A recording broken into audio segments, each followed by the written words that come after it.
जहांगीर का अभी तक वही सारा कंट्रीज देन है, वही सारे एरियाज में जहांगीर बैठे हुए हैं जिस एरियाज को अकबर ने जीत के दिया था उनको, याद है। अब ये सारे के सारे एरियाज में येलो कलर में अभी ब्रिटिशर्स भी वहां पे बैठ गए। 1620 तक में एक और बहुत बड़ा डेवलपमेंट होता है। 1620 में एक और डेवलपमेंट क्या होता है, थॉमस रो नाम का व्यक्ति जहांगीर के कोर्ट में फिर से पहुंचता है और ये सेका साइन करना चाहता था। सेका का मतलब नॉर्मली कि हम दोनों देश जो हैं, जहांगीर भी एक कंट्री का राजा है और मेरा भी कंट्री का एक राजा है, जेम्स वन नाम है, इन दोनों ने क्या बोल रखा है कि आओ हम दोनों व्यापार करते हैं और इतना ज्यादा जब व्यापार करेंगे तो थोड़ा कंसेशन देते हैं एक दूसरे को, तुम थोड़ा कर मुझ पे कम करो, मैं थोड़ा कर तुम पे कम करूंगा। जहांगीर ने बोला देखो एक तो तुम राजा हो नहीं, राजा आता तो फिर बैठ के बात करते बराबरी पे, ठीक है, तुमको जितना मिल रहा है उतना करो, क्या चाहिए बताओ। थॉमस रो ने इससे ये परमिशन मांग ली कि जहां जहां मुगलैया सल्तनत अभी तक चल रही है वहां वहां पर मैं क्या कर सकता हूं, फैक्ट्री बना सकता हूं। And that is why Agra में फैक्ट्री खुली, ठीक है, अहमदाबाद में फैक्ट्री खुली, भरूच में फैक्ट्री खुली, धीरे धीरे और भी जगह पटना में भी फैक्ट्री खुली। ये ऊपर वाले नॉर्दर्न एरियाज में, छोटे छोटे एरियाज में मुगलैया सल्तनत 1620 तक में बैठी हुई है कि नहीं, अभी तक जहांगीर ने एक्सपैंड करने का नहीं सोचा, याद है। जहांगीर का अभी तक वही सारा कंट्रीज देन है, वही सारे एरियाज में जहांगीर बैठे हुए हैं जिस एरियाज को अकबर ने जीत के दिया था उनको, याद है। अब ये सारे के सारे एरियाज में येलो कलर में अभी ब्रिटिशर्स भी वहां पे बैठ गए। 1620 तक में एक और बहुत बड़ा डेवलपमेंट होता है। 1620 में एक और डेवलपमेंट क्या होता है कि अब एक और बाहर से व्यक्ति है जिसका नाम है डेन्स वाले लोग, डेनमार्क से आते हैं। डेनमार्क कहां है, ये रहा डेनमार्क, दिख रहा है। ये डेनमार्क वाले बोल रहे हैं कि हम भी जाएंगे भारत, हम भी घूमते फिरते हम भी व्यापार करेंगे। अब ये लोग भी बोले कि हम भी व्यापार करेंगे, अब हम व्यापार करके कहां जाएंगे, तो इन लोगों ने बोला ठीक है। ये लोग ऊपर सेम चीज है, ऊपर मार पड़ रही है सबको, ऊपर में अभी तो होता नहीं, बहुत दिक्कत है, कोई ना कोई सरकार है ऊपर में, अब राजा से परमिशन लेने में बहुत दिक्कत हो जाती है, तो लोगों ने क्या किया कि डाउन साउथ में जाकर फैक्ट्रीज बनानी स्टार्ट कर दी। एंड दैट इज वाई जब डेनिस लोग आते हैं, जब डेन्स लोग आते हैं, तो उन्होंने एक ही फैक्ट्री खोली डाउन साउथ में जिसका नाम था ट्रंकेबार। क्या नाम है, ट्रंकेबार। हिंदी वाले इसको त्रंकबारी लिख सकते हैं, त्रंकबारी। त्रंकबारी या त्रंकबार नाम की जो जगह है, इस जगह पे डेनिस लोगों ने अपनी दुकान खोल दी कि हम यहां से व्यापार किया करेंगे। ये सब लोग अभी 1620 तक में बैठे हुए हैं, यहां तक में कोई दिक्कत नहीं है। 1620 तक याद रहेगा सबको। 1620 में भारत ऐसा दिखता है। 1620 के बाद में नॉर्मली हमने क्या देखा कि धीरे धीरे ब्रिटिशर्स और डच आपस में डायरेक्ट कॉन्फ्लिक्ट में आ जाएंगे।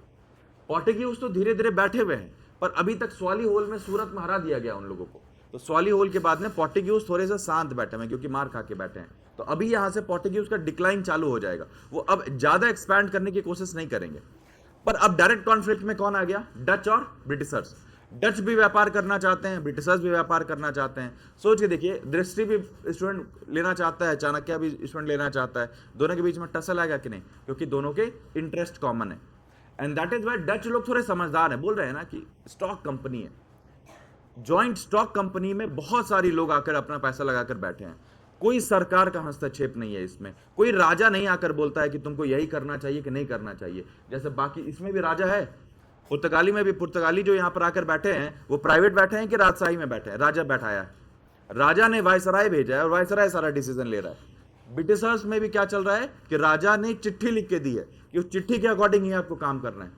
पर डच के साथ ऐसा नहीं है, डच लोग ना ऐसा प्राइवेट इंडिविजुअल हैं और ऐसा है कि बढ़िया से व्यापार करना चाहते हैं। इन लोगों ने सोचा ही देखो मेरा मेन ऑब्जेक्टिव क्या है, पैसा, और मेरे को कोई राजशाही किसी से कोई बकवास नहीं करना है। पैसा सबसे ज्यादा कहां बनता है, इसने बोला पास पैसा मसाले में है, और मसाला जो है वो घनघोर जंगलों में पाया जाता है। घनघोर जंगल कहां पाए जाते हैं, डाउन साउथ। अगर हम भारत को अलग अलग एरियाज में बांटेंगे तो यहां से अपने पास में ट्रॉपिक ऑफ कैंसर कटता है, रांची होके जाता है ना ट्रॉपिक ऑफ कैंसर, उसके ठीक नीचे यहां पर इक्वेटर कटता है। जहां इक्वेटर रहेगा वहां पर सबसे ज्यादा बारिश होगी तो जंगल कैसे रहेंगे, घनघोर एकदम बहुत भारी जंगल रहेगा, और भारी जंगल रहेगा तो उसी भारी जंगलों में मसाले पाए जाते हैं। उसी भारी जंगलों में जब मसाले पाए जाते हैं तो मुझे ऊपर जाने की आवश्यकता ही नहीं है, मसाले की मुझे खेती करनी है ना, मसाले का व्यापार करना है, तो मसाले का व्यापार नीचे से भी किया जा सकता है।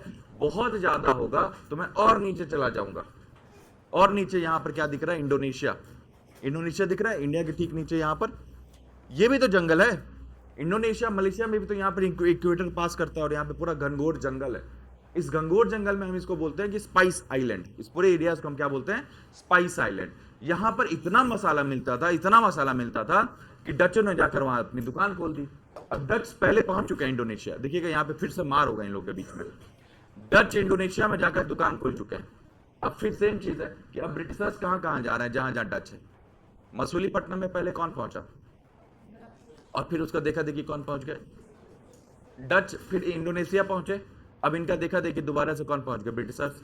अब ये तो दिमाग खराब करने वाली चीज नहीं होगी कि जो हम कर रहे हैं बार बार तुम वही कर रहे हो। एक बार कर दिए, गलती हो गया, ठीक है, मान लिया, अब तो ये दोबारा हो गया। एंड दैट इज वाई 1623 में, 1623 में इन लोगों ने मारा, बहुत मार मारा। अम्बोयना मैसेकर बोलते हैं इसको। मैसेकर का मतलब नरसंहार। अम्बोयना नरसंहार हुआ यहाँ पर, जिसमें डच लोगों ने ब्रिटिशर्स को बहुत मारा, कत्लेआम कर दिया, मतलब 20-25 लोगों को काट दिया। अब चूंकि अंग्रेज हैं, थोड़ा हल्ला उल्ला करते हैं ज्यादा, तो 25 लोगों को नरसंहार बोल दिया। ऐसे छींक में मर जाते हैं भारत में। And that is a Dutch में जब इन लोगों डच लोगों ने मारा ना, बहुत मार मारा ब्रिटिशर्स को, ब्रिटिशर्स वापस आए यहाँ से। बोले यार ये तो दिक्कत है, ऐसे तो कोई भी आकर मार देगा हम लोगों को, ऐसा तो नहीं चलना चाहिए। एंड दैट इज वाई अपने आप को सेफ्टी से बचाने के लिए हमको क्या करना चाहिए? आप ब्रिटिशर्स हैं, आपको अभी मार पड़ी है, आप अगली बार अपने आप को बचाने के लिए क्या करिएगा? और सोल्जर्स बुलाएंगे तो मार तो पड़ेगी। और सिंपल सा लॉजिक है, बताइए। अरे फोर्टिफिकेशन करेंगे। अगर मुझे बचना है, अपने एरियाज को बचाना है, अपने माल को बचाना है, तो मैं क्या करूंगा? अपने घर को सुरक्षित रखूंगा कि नहीं? तो इसने सबसे पहले क्या किया? एक किला इनका सूरत में है, इसने धीरे धीरे क्या करना स्टार्ट कर दिया? सूरत को घेरना स्टार्ट कर दिया। 1625 में ब्रिटिशर्स ने सूरत को धीरे धीरे धीरे फोर्टिफाई करना स्टार्ट कर दिया। जहांगीर का वैसे ही दिमाग खराब था। जहांगीर ने बोला तुमको परमिशन यहां पर क्यों दिया गया है दुकान खोलने के लिए? अब मान के चलिए इस जगह पर ही मुझे ये चाणक्य वालों को, इन लोगों को रेंट पे ये घर मिल गया। अब जो ओनर है वो कुछ बोल नहीं रहा है। अगले दिन हम लोगों ने क्या देखा कि चाणक्य, मतलब ऐसा हो रहा है कि सुबह सुबह 7 बजे योगा की क्लास चल रही है यहाँ पर, और दिन भर क्लासेस चल रही हैं, और रात को पब चल रहा है। प्रॉपर यूटिलाइजेशन हो रहा है। रेंट पे लिए हैं, मतलब रेंट पे लिए हैं तो जितना मर्जी वो उतना पैसा वसूलेंगे हम लोग, ठीक है। और उसके बाद धीरे धीरे हम लोग ने क्या देखा कि यहाँ तक तो ठीक था, ओनर कुछ नहीं बोल रहा था। इवेंचुअली देखा हमने कि बाहर से हमने दीवार बनाना स्टार्ट कर दिया। अब तो ओनर को लगेगा ना कि तुमको जमीन दी है, रेंट पे तुम दीवार बना रहे हो, फोर्टिफिकेशन कर रहे हो। अब यहां पर बवाल होगा। कोई भी इंसान अपने जमीन पर, रेंटर्स को क्या लिखा रहता है एग्रीमेंट में भी कि कोई नया बदलाव आप नहीं करेंगे। अब तुम तो नया बदलाव छोड़ो, तुम दीवार खड़ा कर दे रहे हो यहां पर। And that is why Jahangir ने आर्मी भेजी। आदमी का नाम था, जिस इंसान के पास ये आदमी भेजा गया उसका नाम था एडवर्थ। क्या नाम था?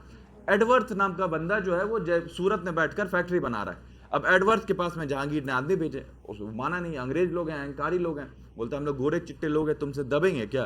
And that is why Jahangir ने इतना मार मारा इन लोगों को कि पूरा नदन इंडिया खाली कर दिया, नॉर्थ से गायब हो गए। 1625 में जहांगीर ने अंग्रेजों को औकात दिखाई उसकी कि तुम दूसरे देश में आए हो तो थोड़ा औकात में रहो तुम लोग, और अगर यहां पे थोड़ा इधर उधर की हरकत करोगे तो हम लोग भगा भी देंगे। जहां जहां येलो येलो डॉट है, ये सारा येलो येलो डॉट को इसने क्या कर दिया? खत्म। यहां पर आए थे 1600 में, 25 सालों के अंदर में ही इनका पूरा चैप्टर खत्म हो गया। ब्रिटिशर्स यहां से एग्जिस्ट ही नहीं करते अनटिल एंड अनलेस कोई नया बुद्धि नहीं लगाता यहां पर। अंग्रेजों के साथ सबसे बड़ी चीज ये हो गई कि अंग्रेज ना हार नहीं मानते थे। बहुत बार मार खाए हैं यहां पर, एक आदमी से मार खाए, अभी डच से मार खाए हैं, मैसेकर हुआ है, भाग सकते थे कि नहीं? जैसे पोर्चुगीज वाले भी मार खाए ना स्वाली होल में, क्यों शांत हो गए? जील, व्यापार करने की इच्छा नहीं है। अगर मान के चलिए कि आपको इच्छा आ जाए कि मुझे यूपीएससी निकालना है, तो कितना भी कोई मारे आपको, कितना भी भूखा रखे, कितना भी टॉर्चर करे, आप तो निकाल ही लेंगे ना। एक बार हारेंगे फिर जीत जाएंगे। ब्रिटिशर्स और पोर्टुगीज में यही डिफरेंस याद रखिएगा। पुर्तगाली स्वाली होल के बाद में शांत हो गए, लेकिन ब्रिटिशर्स को अम्बोयना मैसेकर में मार पड़ा, जहांगीर से मार पड़ा, फिर भी उन लोगों ने सोचा कि कुछ तो और कर सकते हैं। एंड दैट इज वाई धीरे धीरे अब उन लोगों ने सोचा कि देखो ऊपर में तो पूरा जमाना खाली हो गया, नॉर्थ में तो जा नहीं सकते हैं। 1625 के आसपास में जहांगीर साउथ में पहुंच चुका है क्या? जहांगीर, मुगलैया सल्तनत साउथ में कब पहुंचती है? ईयर बताइए। 16, वो तो बहुत नीचे पहुंच गए। और 36, गुड। इस वाले लोकेशन पे निजाम शाही नाम की एक डायनेस्टी हुआ करती थी जो शाहजहां के समय पे 1636 में ऑक्युपाई की गई थी, याद है? इसका मतलब है कि इसके ऊपर मुगलैया सल्तनत है और इसके नीचे कौन है? बाकी छोटे मोटे सल्तनत है। 1636 के आसपास में अगर मैं तनीषा को अभी तनीषा पे हमला कर तनीषा पे कब्जा करने वाला हूं, और ये पूरा एकदम कब्जा करने ही वाला हूं, और तनीषा के पीछे बैठी हुई है ज्योतिका, तो उनको नहीं डर लग रहा होगा कि अभी इनके बाद उनका नंबर होगा? लग रहा होगा कि नहीं? बस जब निजाम शाही पे आक्रमण किया जा रहा था तो यहां पर बैठे हुए थे कुतुब शाही, और यहां पर बैठे हुए थे कौन? आदिल शाही। कुतुब शाही लोगों को लग रहा था कि यार हमको भी अब दिक्कत, तो अगला नंबर तो मेरा ही है, हम ही मार खाएंगे। अब पैसा चाहिए, मार से बचना है तो औजार चाहिए, वेपन्स चाहिए, जितना ज्यादा वेपन्स होगा उतना बचे रहेंगे। वेपन्स कौन लेकर आएगा? वेपन्स पैसे से आ पाएगा, और पैसे कहां से आ पाएंगे? पैसे यहां पर बाहर में घूम रहे हैं नए नए लोग, ये लोग को पुटिया के लेकर आते हैं तो ये पैसा देंगे हमको। एंड दैट इज वाई 1632 के आसपास में अंग्रेज इनके पास पहुंचे। गोलकोंडा के आसपास में एक गोल्डन फरमान जारी किया गया। क्या जारी किया गया? गोल्डन फरमान। गोल्डन फरमान में इन लोगों ने गोलकोंडा के आसपास की जमीनें ले ली और बोला क्या कि मैं आपको क्या करूंगा, 500 पगोड़ा दूंगा। 500 पगोड़ा का मतलब होता है गोल्ड कॉइन्स। 500 पगोड़ा मैं आपको एक साल में दे दूंगा, बाकी मेरे को जितना व्यापार करना है मैं इस क्षेत्र में व्यापार करता रहूंगा, आपको मैं 500 पगोड़ा दे दूंगा। और गोलकोंडा में पहली बार एक परमानेंट सेटलमेंट इनका स्टार्ट हुआ। गोलकोंडा के आसपास में गोल्डन फरमान जारी किया गया। कुतुब शाही डायनेस्टी का राजा हुआ करता था, उसने इसको गोल्डन फरमान दिया, और उसके बाद धीरे धीरे इन लोगों ने वहां पर सेटलमेंट स्टार्ट किया। इनको पता है कि देखिए लड़ाई झगड़ा फोर्टिफिकेशन ये सब तो करते रह जाएंगे। अंग्रेजों ने यहां पर 1625 में अपनी एक नियत साफ कर दी। एक नियत ये है कि मुझे कोई लड़ाई झगड़ा नहीं करना है, मुझे सिर्फ व्यापार करना है। लास्ट तक ये व्यापार ही करते रह जाएंगे। सोचिए, देखिए चाणक्य ने क्या बोला था कि आपकी आर्मी ज्यादा बड़ी होनी चाहिए या आपका कोष ज्यादा बड़ा होना चाहिए? कोष। पैसा रहेगा, जीतते रहेंगे, सिर्फ पैसा कमाना है हमें। एंड दैट इज वाई 1632 में गोलकोंडा लिया इन लोगों ने। बोला और कहां पे और कोई जगह है? धीरे धीरे हमें स्टैब्लिश्ड होना है कि दोबारा अगर कोई आदमी आकर मुझे मारे ना तो सूरत से भगा दे, तो ऐसा ना हो जाए कि हम फिर कहीं के भी ना रहें। एंड दैट इज वाई धीरे धीरे धीरे 1639 में 1639 में उसको एक और खबर मिलती है। विजयनगर एम्पायर याद है? कितनी डायनेस्टीज थी उसमें? 3 थी। 4 कौन कौन थी? संगम, जिससे हरिहर और बुक्कर आए थे, उसके बाद सुलुवा डायनेस्टी, उसके बाद तुलुवा डायनेस्टी। और तुलुवा के समय पे क्या हो गया कि सारे के सारे ये मुसलमान डायनेस्टीज जो थी, इन लोगों ने मिलकर विजयनगरा को मार दिया। Battle of टालीकोटा 1565। 1565 में टालीकोटा के बाद पूरा का पूरा विजयनगरा खत्म हो चुका था।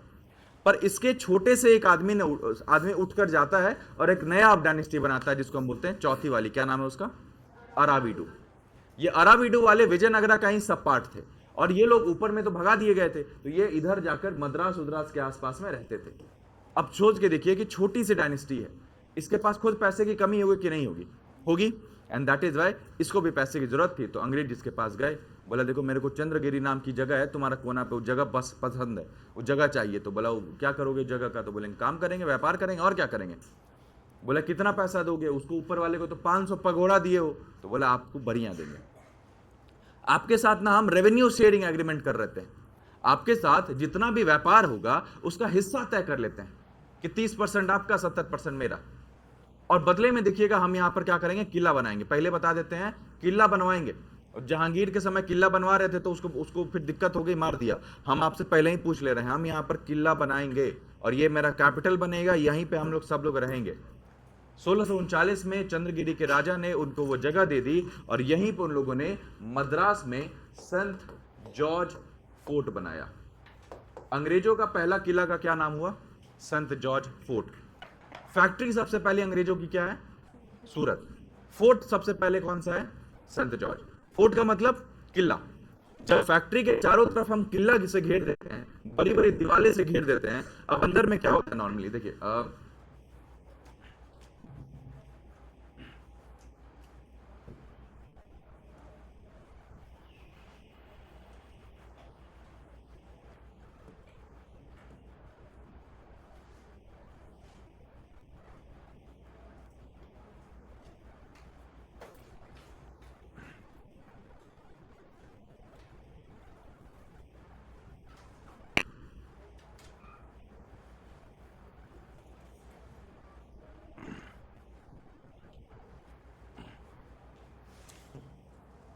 ये इनका ये कुछ दिनों के बाद एक दूसरा किला बनेगा, इसको बोलते हैं फोर्ट विलियम।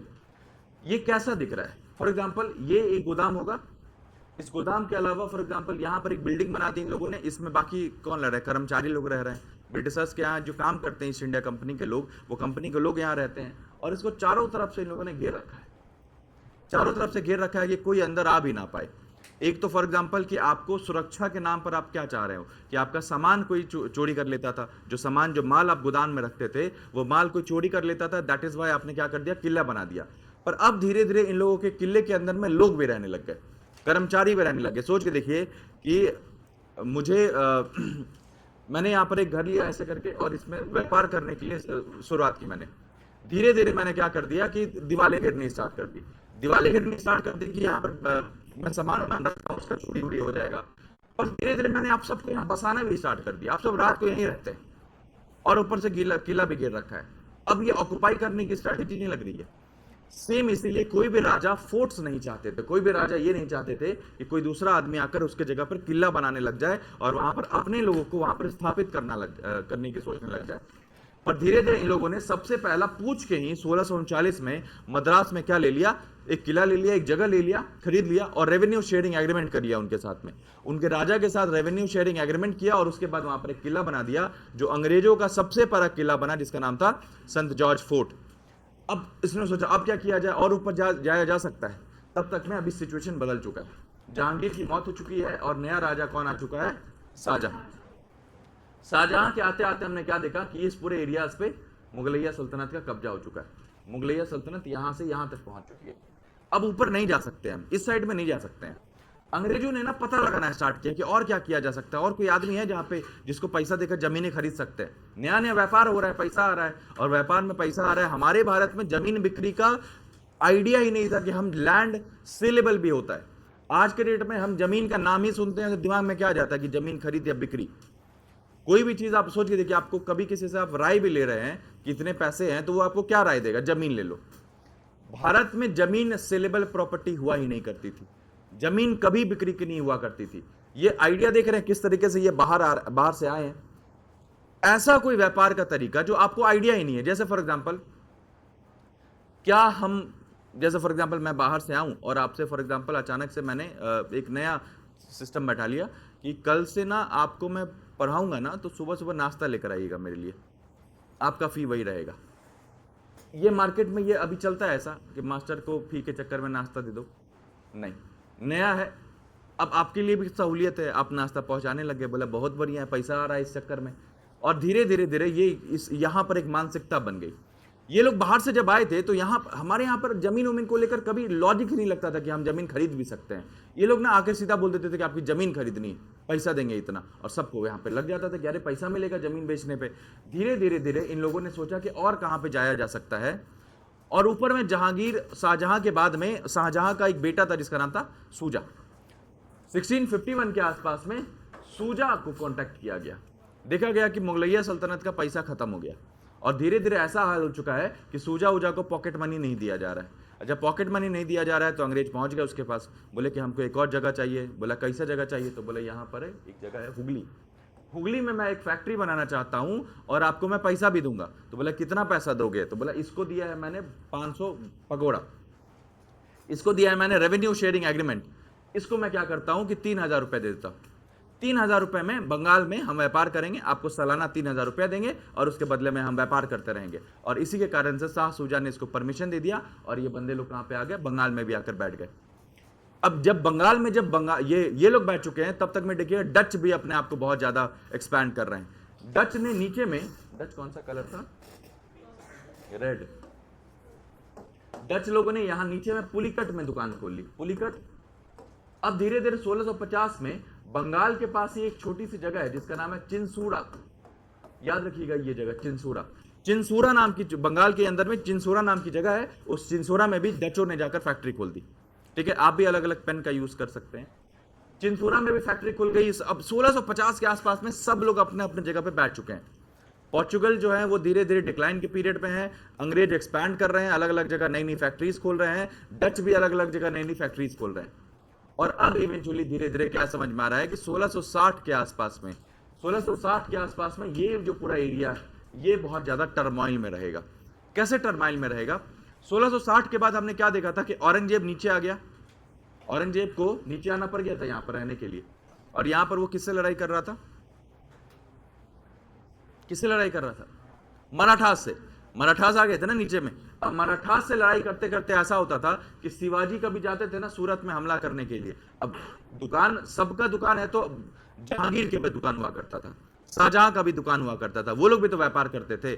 जब हरम में महिला सारी बेच सकती हैं तो राजा व्यापार नहीं करेंगे? राजा का भी व्यापार हुआ करता था। एंड दैट इज वाई जब शिवाजी जाते थे ना यहाँ पर सूरत उरत पे हमला करने के लिए, अब बम मार के आते थे वहां पर, तो उस चक्कर में ये अंग्रेजों के भी फैक्ट्री जला देते थे, पोर्टुगीज और वैसा डचों की भी फैक्ट्री जला देते थे।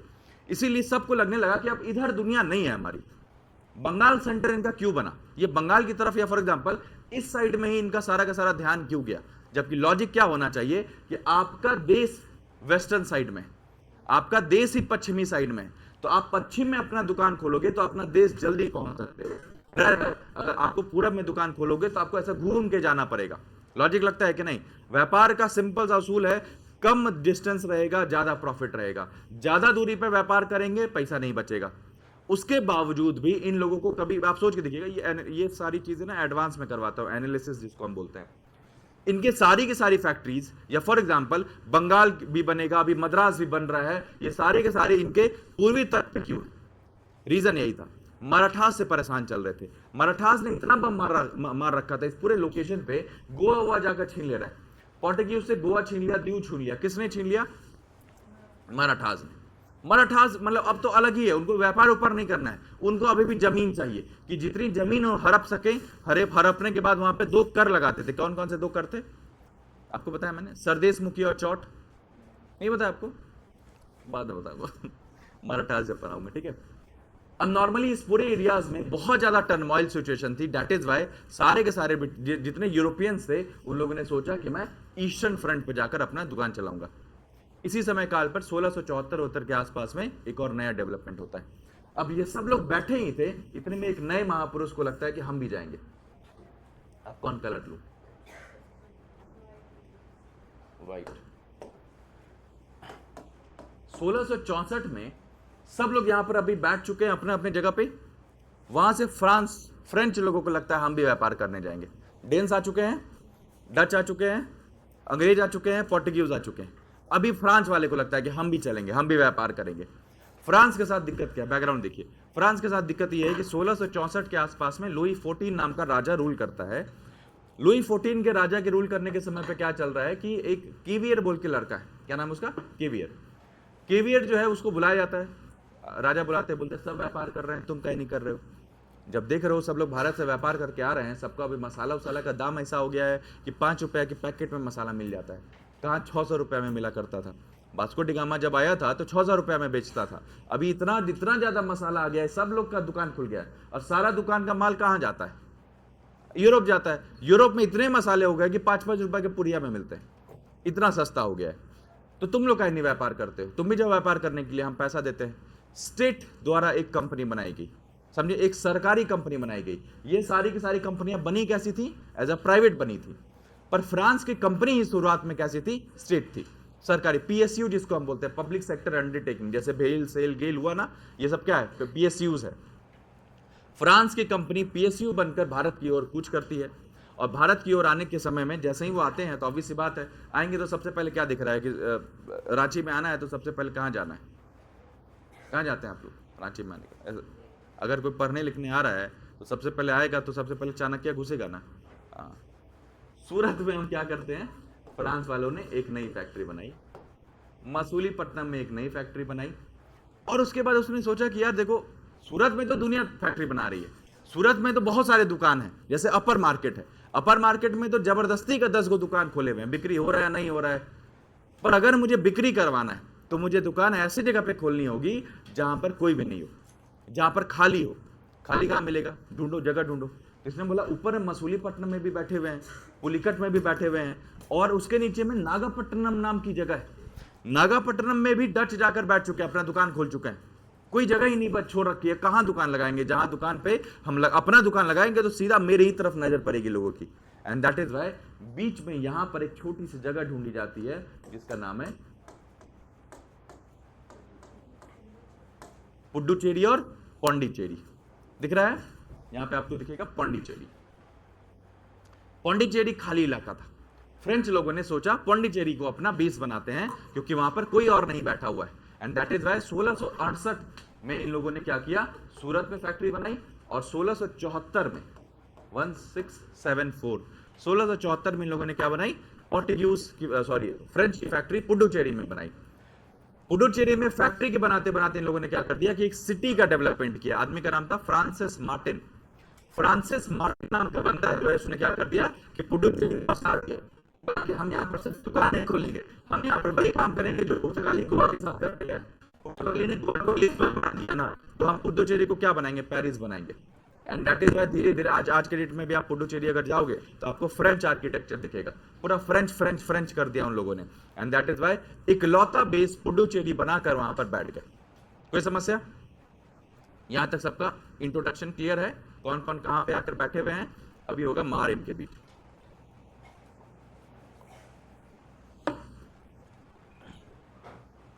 सोलह सौ चौहत्तर में फ्रांस लोग आगे बैठ गए बढ़िया से।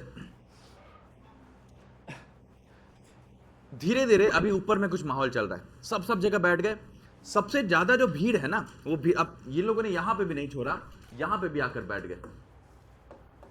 बंगाली लोग जानते होंगे, बंगाली लोग कौन कौन है? बंगाली लोग चंदन नगर नाम सुना है, चंदन नगौर बोलते हैं उसको, चंदन नगौर। ये भी बंगाल में छोटा सा इलाका है चंदन नगर, ठीक है। सबसे ज्यादा भीड़ अभी कहां है? बंगाल में सबसे ज्यादा भीड़ दिख रही है।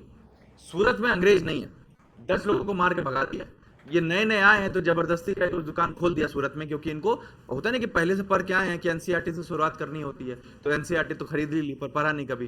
तो वैसे ही सूरत में इन लोगों ने दुकान आते खोल दी, और जब इनको लगा कि व्यापार वहीं से हो सकता है जहां पर कोई भी ना हो, कोई कॉम्पिटिटर ना हो, तो पुडुचेरी में अपनी दुकान खोली।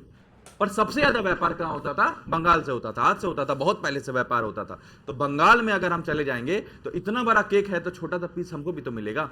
एंड दैट इज वाई ये भी बंगाल में चले गए। बंगाल में चंदन नगर में बैठे हुए हैं फ्रेंच, हुगली में कौन बैठे हुए हैं? अंग्रेज, और चिंसूरा में बैठे हुए हैं कौन? डच। इस समय पे बताइए पोर्टुगीज बैठे हैं क्या बंगाल में? क्यों नहीं बैठे हैं? और एक और कहानी याद करिए, शाहजहां ने 1632 में पुर्तगालियों को अंग्रेज भगाया था कि नहीं? मुमताज महल की 2 मिस्ट्रेस को उठा लिया था उन लोगों ने, उनको स्लेवरी करवाते थे, तो यहां से जो मारा उन लोगों को, इनको भी मार के भगाया। पुर्तगाली अब खाली मार ही खाएंगे।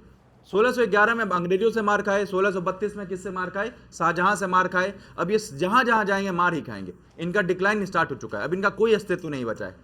राइजिंग पावर है फ्रेंच, राइजिंग पावर है डच, राइजिंग पावर है इंग्लैंड, ब्रिटिशर्स। पर डच ना मार नहीं करना चाहते हैं। डच का ऑब्जेक्टिव क्लियर है कि सिर्फ पैसा चाहिए हमको, सिर्फ पैसा चाहिए। और ज्यादातर फोकस इनका स्पाइस आइलैंड पे है। स्पाइस आइलैंड का मतलब क्या है कि ज्यादातर इंडोनेशिया में इनका ज्यादा फोकस है। भारत में आमने सामने में 2 लोग पूरा एकदम टक्कर पे बैठ गए। एक कौन बैठ गया है? ब्रिटिशर्स, और दूसरे फ्रेंच। अब इनका इतिहास भी ऐसा ही रहा है। इतिहास में भी आप जाओगे ना तो नॉर्मली अगर वर्ल्ड हिस्ट्री में जाओगे तो फ्रांस और इंग्लैंड के बीच में बहुत टसल रहा है हमेशा से। और फ्रांस इंग्लैंड का रिलीजियस टसल भी रहा है। ये वाले जो है ना यूनाइटेड किंगडम वाले, ये प्रोटेस्टेंट्स है, और ये फ्रांस वाले कौन है? कैथोलिक्स हैं। तो अब रिलीजियस वॉर चलने लगा दोनों के बीच में। एंड दैट इज वाई जब बंगाल में भी फ्रेंच लोग आ गए, तब बंगाल में एक लड़का है जिसका नाम है जॉस चाइल्ड, ठीक है। लिखते रहिएगा तो फैक्चुअल चीजें क्लियर होती रहेंगी। ये किसी किताब में, नॉर्मली आपको किताबों में नहीं मिलेगा ये सारी चीजें, ठीक है। जॉस चाइल्ड ना, इसे बढ़िया कि जब बोल रहा हूं तो यही लिख लीजिए, एक्स्ट्रा नॉलेज है। जॉस चाइल्ड नाम का बंदा है। 1688 के आसपास में इस बंदे ने क्या सोचा कि हम यहाँ किला बनाएंगे, हम भी यहाँ पर किला। अभी मार खाए थे ना जहांगीर से, पर भूत नहीं उतरा। 50 साल के बाद फिर बोल रहे हैं बंगाल में किला बनाएंगे अब हम लोग। एंड बंगाल में किला बनाने के चक्कर में इन लोगों ने क्या कर दिया कि अंग्रेजों, औरंगजेब के साथ मार कर लिया। औरंगजेब के साथ ऐसा मार किया कि औरंगजेब ने अपनी सेना, औरंगजेब है वो आदमी शिवाजी को नहीं छोड़ पा रहा है, वो आदमी संभाजी को नहीं छोड़ पा रहा है। तुम लोग कौन से खेत की मूली हो? इतना मान मारा, इतना मान मारा कि औरंगजेब ने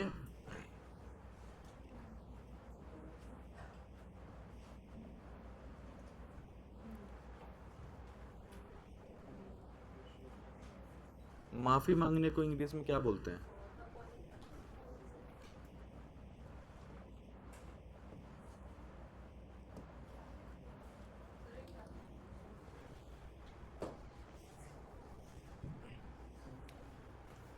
ये नीचे दिख रहा है कौन है? ये है जॉर्ज चाइल्ड। ठीक है, ये नीचे में इसके घुटने पे पैर पे लेटा हुआ है, ये है अंग्रेज। औरंगजेब ने इतना मार मारा था एक बार कि औरंगजेब ने बोला भागो यहाँ से एकदम। इनका एक छोटा सा मेरी वर्जिन मैरी का फोटो था, तो वर्जिन मैरी की फोटो उठा के पानी में फेंक दी हुगली में, बोला एकदम धर्म उनके नाम पे अगर दिख गया ना यहाँ पे बहुत मारेंगे तुम लोगों को।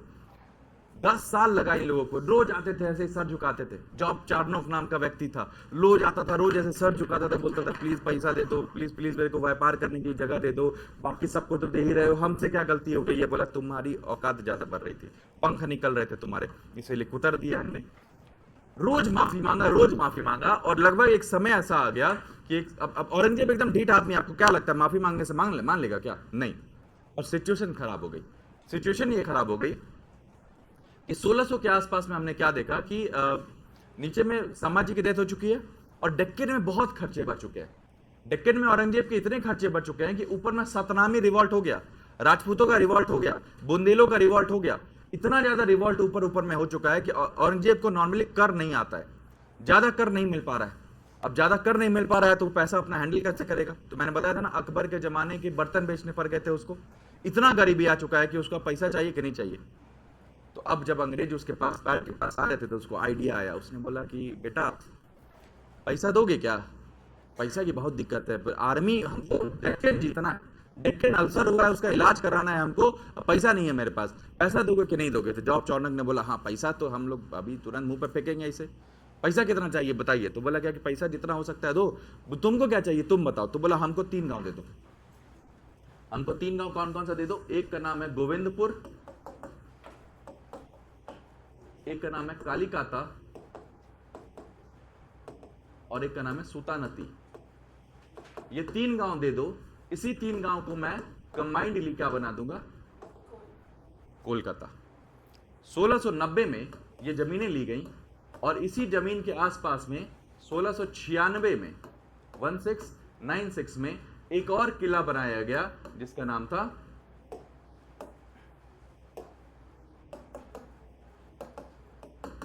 Fort Williams. याद रहेगा? दूसरा किला कहां पे बना? बंगाल में बना। कैसे बना? कहानी क्या है पीछे में? औरंगजेब के साथ में एक बार 1690 के आसपास में जॉर्ज चाइल्ड ने मार कर लिया। जॉर्ज चाइल्ड के मार करने के दौरान औरंगजेब ने सारे ब्रिटिशर्स को बंगाल से मार के भगा दिया। इनका वर्जिन मैरी की फोटो उठाकर फेंक दी और उसके बाद धीरे धीरे ये लोग माफी मांगने आने लगे। 10 साल तक माफी मांगा इन लोगों ने, रोज आते थे, रोज गिड़गिड़ाते थे, और एक समय पे एक ऐसा सिचुएशन आया कि औरंगजेब की भी फाइनेंशियल स्थिति अच्छी नहीं थी, इनके पास भी पैसे नहीं थे, और फाइनली इनको 3 गांव बेचने पड़ गए। तीनों गांव का नाम क्या था? एक का नाम था गोविंदपुर, एक का नाम था कालीकाता और तीसरे का नाम था सूतानती। ये 3 गांव को मिलाकर इन लोगों ने कलकत्ता नाम का एक शहर बसाया। शहर बसाने वाले इंसान का नाम क्या याद रखिएगा? Job Charnock. कलकत्ता किसने बसाया? जॉब चार्नोक ने बसाया। 1696 में यहां पर चारों तरफ से उस जॉब चार्नोक ने क्या कर दिया? घेराव कर दिया, और घेराव करने के बाद इस जगह का नाम क्या पड़ा? Fort Williams. याद रहेगा? पहला फोर्ट संत जॉर्ज मद्रास में बना, दूसरा फोर्ट कहां बना? फोर्ट विलियम्स कहां पे बना? कलकत्ता में बना। अभी कलकत्ता इनका कैपिटल बना नहीं है। 1990 1690, बहुत देर से चाय मुंह खुल नहीं रहा है मेरा, ठीक है, बहुत देर से सोच रहे हैं।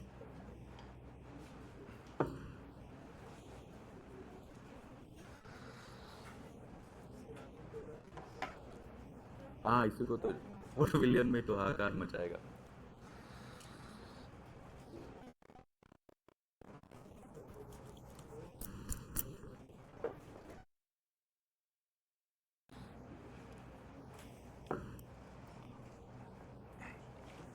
हाँ, अभी खुलेगा।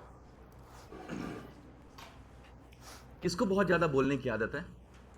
एक बार ना आप लोग टीचिंग प्रोफेशन में आइए, जब ये बोलना ऐसा हो जाएगा ना, कष्ट हो जाएगा। ये जो मेरे जॉ लाइन्स है ना, ये इसी की देन है, ठीक है। ऐसा हड्डियां, ऐसा जॉ लाइन, ऐसा क्या बोलते हैं उसको? लॉक जॉ बोलते हैं, जॉ लॉक बोलते हैं, वो पूरा हो जाता है। चलिए 1690-96 के आसपास में कलकत्ता में ये लोग भी दोबारा से बैठ गए, बढ़िया जिंदगी चल रहा है। फ्रेंच वाले क्या कर रहे हैं? फ्रेंच वाले नीचे पुडुचेरी में बैठे हुए हैं और फ्रांसिस मार्टिन नाम का जो बंदा है वो धीरे धीरे एक्सपैंड कर रहा है, वो भी इंसान बैठा हुआ है, उसको भी कोई दिक्कत नहीं है। पर दिक्कत कब से आने लगेगी फ्रेंचों के साथ? जिस दिन फ्रांसिस मार्टिन की डेथ होती है। फ्रांसिस मार्टिन की डेथ का समय काल था 1706। 1706 में फ्रांसिस मार्टिन मर गया, 1707 में औरंगजेब मर गया, दोनों एक साथ मर गए। यहां से हिस्ट्री में देखिएगा कैसे कनेक्शंस आएंगे। हिस्ट्री में यहां से आपको लगेगा कि कोई तो डीप स्टेट है जो पूरा इतिहास लिख रहा है। एक ही साल में अचानक से एक ही समय काल पर अलग अलग समय पे लोग मर जाते हैं और इतिहास पूरा ऐसे ऐसे ऐसे हो जाता है। यही होता है। फ्रांसिस मार्टिन 1706 में मर गया और इसके बाद कोई भी फ्रांस को देखने लिखने वाला नहीं था। अब चूंकि पीएसयू है, बढ़िया आईएएस ऑफिसर दोबारा रिक्रूट होगा तो बढ़िया चलेगा। पहला, बहुत दिनों तक तो भारत में कोई गवर्नर था ही नहीं। ऑब्वियस सी बात है, जैसे सेल का डायरेक्टर अगर रिटायर कर गया तो सरकार को याद आएगा किसी दिन कि दूसरा डायरेक्टर बैठाना है, तब बैठाएंगे। पीएसयू तो ऐसे ही चलती है ना कि सरकारी अधिकारी में अगर कोई भी डिपार्टमेंट में हेड ऑफ डिपार्टमेंट खाली है, सरकार को याद आएगा तो बैठाएंगे दोबारा से। And that is why France की स्थिति यहां से, फ्रेंच कंपनी की स्थिति धीरे धीरे यहां से डिक्लाइन पे जाने लगती है। अब 1707 में अंग्रेजियम की डेथ हो गई। इस वाले पेज को यहीं पर रखते हैं। एक और नया चीज